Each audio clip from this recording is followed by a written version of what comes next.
Kain tayo ng Arabic Mixed Grilled Seafood dito sa Abu Dhabi, UAE. Ito pala ay combo ng grilled shrimps, grilled sea bream fish, fried sultan fish, at calamari. At meron din kasamang masarap na appetizers like vegetable salad at french fries. At ang sarap pa ng mga sauce nila, mga Arabic sauce. At ito nga ay midnight dinner na namin kasi kumain kami dito after work na or after duty. Kaya medyo marami kaming gutom niyan at mapapakain talaga kami ng marami niyan. Located nga pala ito sa may Stacosa Restaurant sa may Mina Fish Market, Abu Dhabi, at bukas sila hanggang 12 a.m. At dito pala sa Mina Fish Market ay maraming restaurant na nag-accept ng like paluto.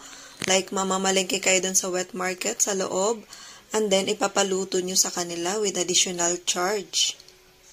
Mas makakatipid kayo kapag ganon at saka mapipili nyo pa yung gusto nyong seafood na ipaluto or ihawin. Ayun lang, sana nag-enjoy kayo sa panonood ng video na to.